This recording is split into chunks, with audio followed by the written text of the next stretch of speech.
Hello viewers, welcome to Ekamais academy.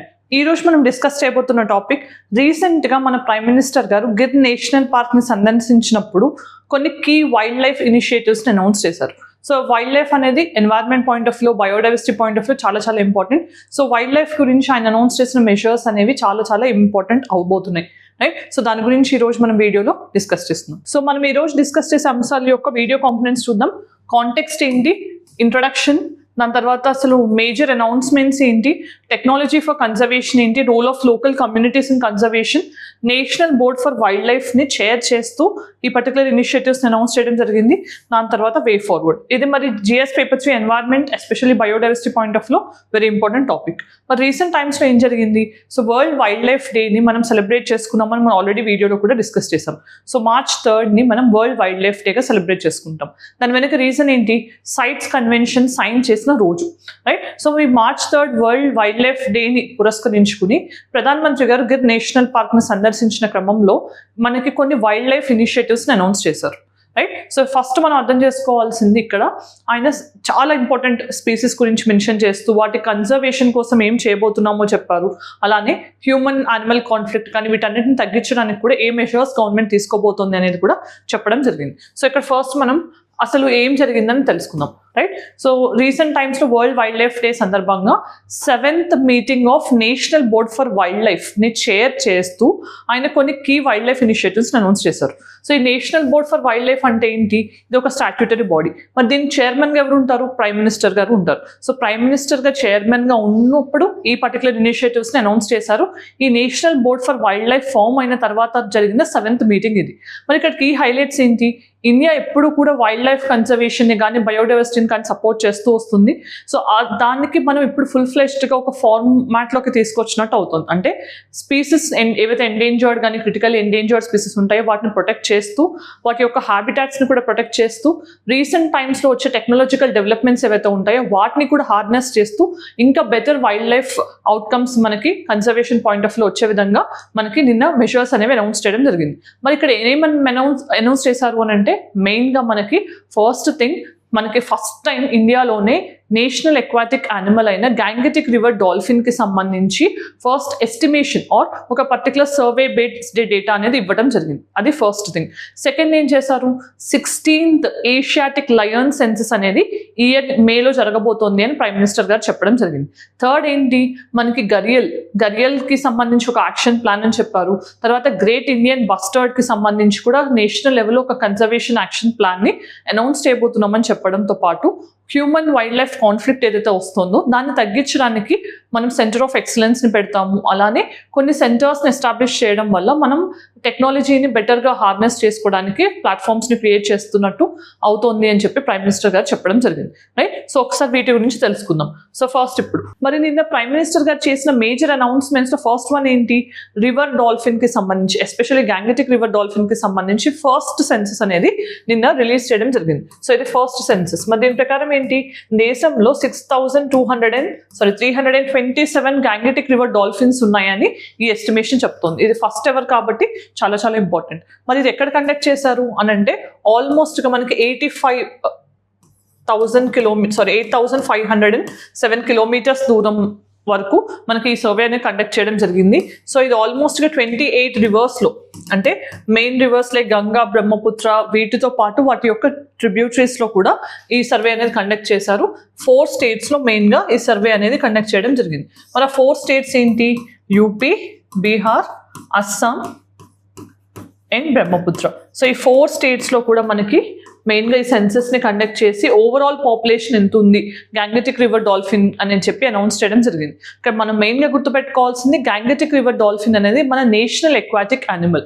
So ఇది ఎక్కడ ఎక్కువ కనిపిస్తుంది? ఫ్రెష్ వాటర్లో కనిపిస్తుంది. అందుకని దీన్ని ఫ్రెష్ వాటర్ యొక్క ఇండికేటర్ స్పీసెస్ అని కూడా అంటాం. సో ఇక్కడ మెయిన్గా మనం గుర్తుపెట్టుకోవాల్సింది ఏంటి?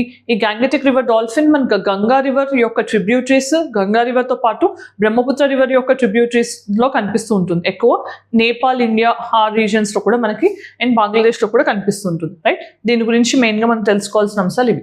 మరి నెక్స్ట్ ఏంటి? ఏషియాటిక్ లయన్ కన్జర్వేషన్ గురించి ఇంకా స్ట్రెంథెన్ చేయడానికి త్వరలోనే మనం, అంటే May 2025లోనే 16th సెన్సస్ కండక్ట్ చేయబోతున్నాం అని కూడా మన ప్రైమ్ మినిస్టర్ గారు అనౌన్స్ చేయడం జరిగింది. మరి 16th సెన్సెస్ అంటే మనకి 15th సెన్సెస్ ఎప్పుడు కండక్ట్ చేశారు అని అంటే మనకి లాస్ట్ సెన్సెస్ కండక్ట్ చేసిన దాని ప్రకారం 674 ఏషియాటిక్ లయన్స్ ఉన్నాయి ఇండియాలో అని చెప్పి సర్వే చెప్తుంది. మరి ఏషియాటిక్ లయన్కి సంబంధించి మనం ఎవ్రీ 5 yearsకి ఒకసారి సర్వే అనేది కండక్ట్ చేస్తుంటాం అనమాట. అంటే ఇప్పుడు 2025లో 16th వన్ కండక్ట్ చేయబోతున్నారు అంటే లాస్ట్ వన్ ఎప్పుడు జరిగింది 2020లో జరిగింది. ఆ ఎస్టిమేషన్ ప్రకారం మనకి 674 ఉన్నాయి, రైట్. ఫస్ట్ ఎప్పుడు జరిగింది అని అంటే అసలు ఏషియాటిక్ లయన్కి సంబంధించిన ఫస్ట్ సర్వే 1936లోనే జరిగింది. ఓకే, సో ఆ టైంలో కింగ్స్ ఎవరైతే ఉన్నారో వాళ్ళు వైల్డ్ లైఫ్ ఎంతూజియాజం ఉండటం వల్ల వాళ్ళు ఈ పర్టికులర్ సర్వీస్ని కండక్ట్ చేయడం జరిగింది, రైట్. సో ఇది ఫస్ట్ సర్వే అని చెప్పొచ్చు. మరి ఏషియాటిక్ లయన్ అనేది మనకి ఇప్పుడు ఓన్లీ చూస్తే కనుక గిర్ నేషనల్ పార్క్ కానీ గిర్నార్ వైల్డ్ లైఫ్ సాంక్చురీ ఆ పర్టికులర్ రీజన్స్లోనే కనిపిస్తోంది. మరి దాన్ని మనం పెంచడానికి కూడా మనకి ఏవైతే అడ్డంకులు ఉన్నాయో లైక్ కెనైన్ డిస్టెంపర్ వైరస్ అనేది ఏషియాటిక్ లయన్స్లో ఫ్రీక్వెంట్గా కనిపిస్తుంటుంది. వాటన్నిటిని తగ్గించడానికి కూడా కొన్ని కాంప్రహెన్సివ్ మెజర్స్ తీసుకుంటాము అని చెప్పి మనకి ప్రైమ్ మినిస్టర్ గారు చెప్పడం జరుగుతుంది, right. Next expansion of cheetah reintroduction programme. So మనందరికీ తెలిసిందా 1952లో మన ఇండియాలో ఉన్న చీతాస్ ఎక్స్టింక్ట్ అయ్యాయి. ఆ తర్వాత మనం డిఫరెంట్ ప్రయత్నాలు చేసాం కానీ అవన్నీ సఫలం అవ్వలేదు. సో ఫైనల్గా మనకి 2018 టైంలో మనం ఆఫ్రికా నుంచి నమీబియా నుంచి కొన్ని చీతాస్ని తీసుకుని ఆఫ్రికన్ చీతాస్ ఏవైతే ఉంటాయో ఏషియాటిక్ చీతాస్ తీసుకోవడానికి ఇరాన్ ఒప్పుకోలేదు. సో ఇరాన్లో మాత్రమే ఏషియాటిక్ చీతాస్ మిగిలి ఉన్నాయి. అవి మన దగ్గర ఉండే చీతాస్ని పోలి ఉండేవి ఇంతకుముందు. బట్ అవి కుదరకపోయేసరికి మనం ఆఫ్రికన్ చీతాస్ని తీసుకుని వాటిని రీఇంట్రడ్యూస్ చేసాం. ఎక్కడ Kuno Palpur wildlife sanctuary national park మధ్యప్రదేశ్లో. సో ఇప్పుడు అక్కడ పాపులేషన్ పెరుగుతోంది. But at the same time ఒకటే నేషనల్ పార్క్లో ఉంచడం మంచిది కాదు, వాటి పాపులేషన్ పెంచాలి అన్నప్పుడు మనం ట్రాన్స్లొకేషన్స్ చేస్తూ ఉండాలనే ఉద్దేశంతో రీసెంట్ టైమ్స్లో సెకండ్ హోమ్ ఆఫ్ ఆఫ్రికన్ చీతాగా Gandhi Sagar wildlife sanctuary ఏదైతే మధ్యప్రదేశ్లో ఉందో దానికి మనం అప్రూవల్ ఇవ్వడం జరుగుతుంది. సో ఈ Gandhi Sagar wildlife sanctuary అనేది second home of African cheetah అనేది అవ్వబోతోంది. సో ఎలా మనం ఆఫ్రికన్ చీతా యొక్క పాపులేషన్ని పెంచడానికి కూడా కావాల్సిన మెజర్స్ని తీసుకోవాలని కూడా ప్రైమ్ మినిస్టర్ చెప్పడం జరిగింది. నెక్స్ట్ మన new wildlife protection related ఏ మెజర్స్ అనౌన్స్ చేశారు అంటే national referral centre for wildlife. So మెయిన్గా మనం గుర్తుపెట్టుకోవాల్సిన నేషనల్ రిఫరల్ సెంటర్ ఏంటి? సో మనకి national referral centre for wildlife అనేది జునాగఢ్ రీజన్లో ఎస్టాబ్లిష్ చేయబోతున్నారు. ఈ పర్టికులర్ సెంటర్లో ఏంటి అంటే మనకి మెయిన్గా వైల్డ్ లైఫ్ యొక్క health and disease management point of వ్యూలో ఫోకస్ చేయబోతున్నారు. సో వైల్డ్ లైఫ్లో వచ్చే కామన్ డిజీజెస్ని మనం ఎలా మేనేజ్ చేయాలి, వాటి యొక్క లైఫ్ని ఎలా పెంచాలి అనేది ఇక్కడ ఫోకస్ చేయబోతున్నారు. Next centre for excellence SACON Coimbatore. మరి ఇక్కడ ఏం చేయబోతున్నారు అంటే మెయిన్గా హ్యూమన్ యానిమల్ కాన్ఫ్లిక్ట్ ఏదైతే వస్తుందో దాన్ని తగ్గించడానికి కావాల్సిన స్ట్రాటజీస్ని కానీ కొత్త టెక్నిక్స్ని కానీ డెవలప్ చేయడానికి ఈ సెంటర్ ఆఫ్ ఎక్సలెన్స్ అనే దాన్ని ప్లాట్ఫామ్గా యూజ్ చేసుకోబోతున్నారు. Next use of remote sensing and AI. So remote sensing and geo tagging కానీ ఆర్టిఫిషియల్ ఇంటెలిజెన్స్ అండ్ టెక్నాలజీస్ని యూజ్ చేసి ఫారెస్ట్ ఫైర్ డిటెక్షన్తో పాటు హ్యూమన్ యానిమల్ కాన్ఫ్లిక్ట్స్ని తగ్గించడానికి కూడా మెషర్స్ తీసుకోబోతున్నారు. సో హ్యూమన్ యానిమల్ కాన్ఫ్లిక్ట్ అనే దాన్ని తగ్గించడానికి కూడా మెషర్స్ అనేవి తీసుకోబోతున్నారు, రైట్. నెక్స్ట్ మరి conservation of endangered species point of view ఎలాంటి ఇనిషియేటివ్స్ తీసుకుంటున్నారు? Gharial conservation programme. సో మనకు తెలిసిందే గరియల్ అనేది ఫ్రెష్ వాటర్ క్రోకోడైల్, బట్ ఇది క్రిటికల్లీ ఎండేంజర్డ్ లిస్ట్లో ఉంది IUCN రెడ్ లిస్ట్లో. సో మనకు మెయిన్గా ఈ గరియల్ అనేది చంబల్ రివర్ కానీ Ganga river and Yamuna river ట్రిబ్యూటరీస్లో కనిపిస్తూ ఉంటుంది apart from Brahmaputra river. So మనకి ఈ గరియల్ అనేది critically endangered fresh water crocodile. So ఇది ఎక్కువగా Chambal river national Chambal sanctuary ఆ పర్టికులర్ రీజన్స్లో కనిపిస్తుంది. సో అందుకని గరియల్ ఎక్కువగా ఉన్న స్టేట్ మధ్యప్రదేశ్ని గరియల్ స్టేట్ ఆఫ్ ఇండియాగా కూడా పిలుస్తారు, right. Next national great Indian bustard conservation action plan. So మనం గిబి అని పిలుస్తాం. గ్రేట్ ఇండియన్ బస్టర్డ్ అనేది ఇది కూడా క్రిటికల్లీ ఎండేంజర్డ్ స్పీసీస్. సో మనకి ఇది స్టేట్ యానిమల్ ఆఫ్ రాజస్థాన్గా కూడా ఉంది. సో రాజస్థాన్తో పాటు మహారాష్ట్ర, గుజరాత్, కర్ణాటక అండ్ ఆంధ్రప్రదేశ్లో కూడా అక్కడక్కడ కనిపిస్తూ ఉంటుంది, రైట్. సో గ్రేట్ ఇండియన్ బస్టర్డ్కి సంబంధించి పవర్ ట్రాన్స్మిషన్ లైన్స్ ఇవన్నీ మెయిన్గా వీటిని డెత్కి కారణమవుతున్నాయి. ఆల్మోస్ట్ 150 కంటే తక్కువ ఉన్నాయని చెప్పి సుప్రీంకోర్టు కూడా ఎంఫసైజ్ చేయడం జరుగుతుంది వీటి కన్జర్వేషన్ మీద. Next conservation scheme for tigers out side reserves. So మెయిన్గా ఏంటి మనకి కొన్నిసార్లు టైగర్ ఏరియా అనగానే కోర్ ఏరియాతో పాటు మనకి బఫర్ ఏరియా, ట్రాన్సిషన్ ఏరియా లాంటివి ఉంటాయి. సో మరి బఫర్ ఏరియాస్లో ట్రాన్సిషన్ ఏరియాస్లో ఎప్పుడైతే టైగర్ మూవ్మెంట్ ఉంటుందో టైగర్ కారిడార్స్ కానీ వాటిని మనం ఎలా కన్సర్వ్ చేయాలి, వాటిలో పాపులేషన్స్ని మనం ఎలా రెగ్యులేట్ చేయాలి అనేది మెయిన్గా ఫోకస్ చేయబోతున్నారు. నెక్స్ట్ యూపీఎస్సీ ప్రిలిమ్స్ 2025 రాయాలనుకుంటున్న అందరికీ కూడా ఏకమైస్ అకాడమీలో ర్యాపిడ్ రివిజన్ ప్రోగ్రామ్ అనేది 17th March నుంచి స్టార్ట్ అవబోతోంది. ఈ ప్రోగ్రామ్ మొత్తం కూడా 125 hours స్టాటిక్ అండ్ కరెంట్ అఫైర్స్ని లింక్ చేస్తూ ప్రీవియస్ పేపర్స్ని అనలైజ్ చేపిస్తూ మీకు సబ్జెక్ట్ ఎక్స్పర్ట్స్ క్లాసెస్ తీసుకోబోతున్నారు.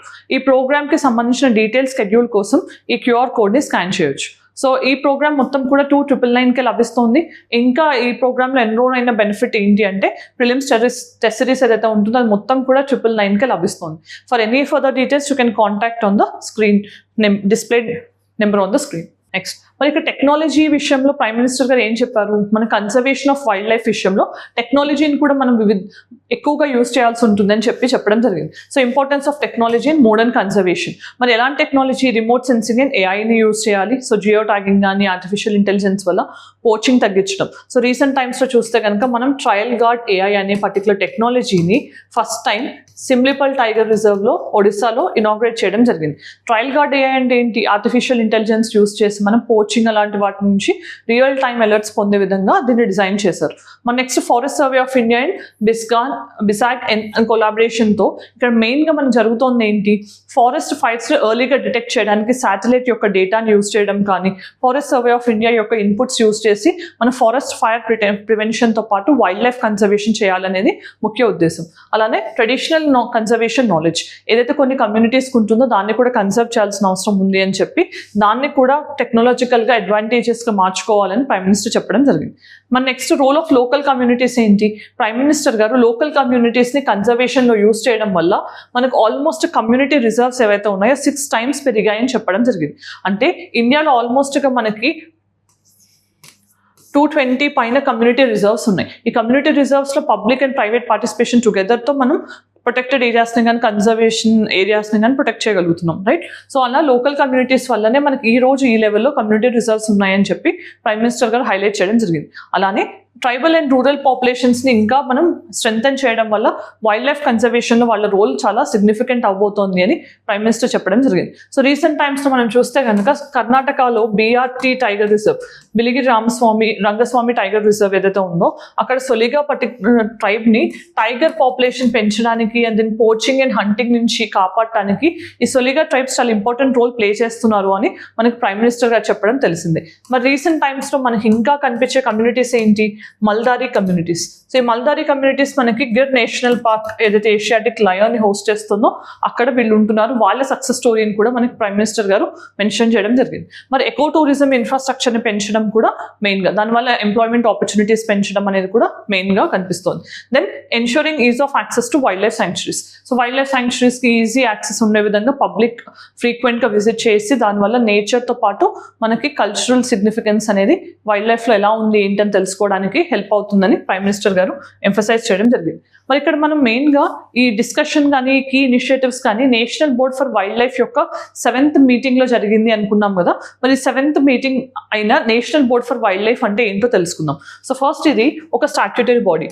ఇది దేని కింద ఫామ్ అయింది, Section 5A of wild life protection act of 1972 కింద ఇది ఫామ్ అయింది. మరి ఇది ఎప్పుడు ఫామ్ అయింది అంటే 2022లో ఇది ఫామ్ అవడం జరిగింది. 2022లో అంటే ఆల్మోస్ట్ 3 years బ్యాక్ ఇది ఫామ్ అయింది. మరి అంతకుముందు మనకి Indian board for wildlife అనేది ఉంది, Indian board for wild life, right. So ఇది 1952లో ఫామ్ అయిన ఆర్గనైజేషన్.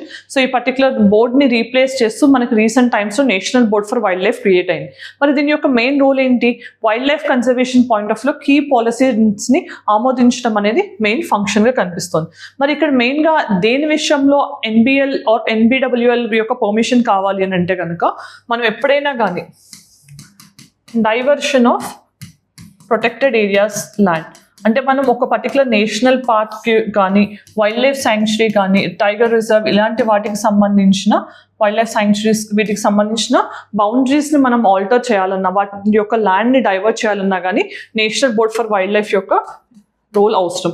సో మళ్ళీ ప్రొటెక్టెడ్ ఏరియాస్లో మనం కన్స్ట్రక్షన్ ఆఫ్ టూరిస్ట్ లాడ్జెస్ చేసినా కూడా national board for wild life యొక్క పర్మిషన్ అనేది అవసరం. దాంతోపాటు మెయిన్గా మనం గుర్తుపెట్టుకోవాల్సింది destruction of protected areas. So మనం ఏదైనా డైవర్షన్తో పాటు ప్రొటెక్టెడ్ ఏరియాస్ని మనం ష్రింక్ చేయాలన్నా లేకపోతే డిస్ట్రక్ట్ చేయాలన్నా కూడా national board for wild life యొక్క పర్మిషన్ అనేది అవసరం అనమాట. మరి దీని కంపోజిషన్ ఎలా ఉంటుంది అంటే 47 మెంబర్ కమిటీ అనమాట ఇది. మరి 47 మెంబర్స్లో చైర్మన్గా ఎవరు ఉంటారు అంటే ప్రైమ్ మినిస్టర్ గారు చైర్మన్గా ఉంటారు. Ministry of environment, forest and climate change మనకి వైస్ చైర్మన్గా ఉంటారు. మెంబర్ సెక్రటరీ ఎవరు? Additional director general of forest and wild life జనరల్గా మనకి మెంబర్ సెక్రటరీస్గా ఉంటారు. వాళ్ళు కాకుండా 3 మెంబర్స్ ఆఫ్ పార్లమెంట్ ఉంటారు. 2 ఫ్రమ్ లోక్సభ, 1 ఫ్రమ్ రాజ్యసభ. వాళ్ళతో పాటు chief of army staff, defence staff, మనకి చీఫ్ ఆఫ్ డిఫెన్స్ స్టాఫ్ అయితే సిడిఎస్ ఉన్నారు వాళ్ళు ఉంటారు. వాళ్ళతో పాటు కొన్ని wild life experts, secretary level officers వీళ్ళందరూ కూడా ఈ బోర్డులో యాక్టివ్ మెంబర్స్గా ఉంటారు. మరి next standing committee for national board for wild life అని కూడా వింటుంటాం. మరి ఇది ఏంటి అంటే ఇది కూడా ఒక 10 మెంబర్ బాడీ. సో ఇది national board for wild life కింద ఫంక్షన్ చేస్తూ ఉంటుంది. దీని యొక్క chairman ministry of environment, forest and climate change చైర్మన్గా ఉంటారు. మరి డిఫరెన్స్ ఏంటి అంటే కనుక మనకి ఇది మెయిన్గా అప్రూవల్ విషయంలో కీ రోల్ ప్లే చేస్తూ ఉంటుంది. బట్ ఇక్కడ స్టాండింగ్ కమిటీ ఏదైతే ఉందో ఇది పాలసీ విషయాల్లో హెల్ప్ చేస్తూ ఉంటుంది అనమాట. సో ఇది ప్రైమరీ డిఫరెన్స్. మరి ఇప్పుడు మనం ఒకసారి గిర్ నేషనల్ పార్క్ గురించి డిస్కస్ చేద్దాం. సో గిర్ నేషనల్ పార్క్ అనేది ఏంటి? ఏషియాటిక్ లయన్ ఏదైతే ఉందో ఇండియాలో 674 ఉన్నాయి అనుకున్నాం కదా లాస్ట్ సెన్సస్ ప్రకారం. ఆ పర్టికులర్ ఏషియాటిక్ లయన్స్ని హోస్ట్ చేస్తున్న one of the main protected area. Gir national park అనేది ఎక్కడ ఉంది? గుజరాత్ స్టేట్లో ఉంది. ఎస్పెషల్లీ గిర్నార్ రేంజెస్ ఏవైతే వెస్ట్రన్ ఘాట్స్కి సంబంధించి ఉన్నాయో ఆ Girnar ranges are foot hills of Girnar రేంజెస్లో ఈ గిర్ నేషనల్ పార్క్ అనేది ఉంది. సో మనం మెయిన్గా గుర్తుపెట్టుకోవాల్సింది ఇది ఒక వైల్డ్ లైఫ్ శాంక్చురీగా డిసిగ్నేట్ అయ్యి తర్వాత నేషనల్ పార్క్గా దీనికి స్టేటస్ అనేది ఇవ్వడం జరిగింది. మరి మెయిన్గా మనం వెజిటేషన్ చూస్తే డ్రై డెసిడియస్ వెజిటేషన్తో పాటు మనకి థార్న్ వెజిటేషన్స్ ఇవన్నీ కూడా కనిపిస్తుంటాయి. మనం మెయిన్గా గుర్తుపెట్టుకోవాల్సింది అదర్ దాన్ ఆఫ్రికా మనకి ఏషియాటిక్ లయన్ అనేది బయట దాని హ్యాబిటాట్లో ఓన్గా కనిపిస్తుంది వైల్డ్లో అంటే కనుక అది ఓన్లీ గిర్ నేషనల్ పార్క్లో మాత్రమే. మరి ఇక్కడే మనకి మల్దరీ ట్రైబ్స్ ఏషియాటిక్ లయన్తో సింబయోటిక్ రిలేషన్షిప్లో ఉంటారు. వాళ్ళు టైగర్స్ని కానీ లయన్స్ని కానీ ప్రొటెక్ట్ చేయడం వల్ల చాలా ఫేమస్ అయ్యారు. నెక్స్ట్ ప్రాక్టీస్ క్వశ్చన్ కంటే ముందు దీని యొక్క ఇండిజినస్ పాస్టోరల్ కమ్యూనిటీ ఏంటో చూసాం మనం ఆల్రెడీ. మల్దారీ కమ్యూనిటీ గిర్ నేషనల్ పార్క్లో ఏషియాటిక్ లయన్ కన్జర్వేషన్కి హెల్ప్ చేస్తున్నారు. రైట్. నెక్స్ట్ మరి వే ఫార్వర్డ్ ఏంటి? స్పీసీస్ ప్రొటెక్షన్ చేయాలి, దాంతోపాటు హ్యాబిటాట్స్ని రీస్టోర్ చేయాలి, లాస్ట్ హ్యాబిటాట్స్ ఏవైతే ఉన్నాయో, అండ్ టెక్నాలజీని ఇంటిగ్రేట్ చేస్తూ వైల్డ్ లైఫ్ కన్జర్వేషన్లో మనం కమ్యూనిటీ పార్టిసిపేషన్ ద్వారా బెటర్ అవుట్కమ్స్ని అచీవ్ చేయొచ్చు. మరి ప్రాక్టీస్ క్వశ్చన్స్ చూస్తే కనుక first, which of the following statements are correct about the National Board for Wildlife? It is a statutory body under the Wildlife Protection Act 1972. It advises the central government on policies for wildlife conservation. It has the authority to declare new protected areas in India. Mari V options lo A option correct anedi answer comment section lo cheppandi. Next question, how does the National Board for Wildlife meet?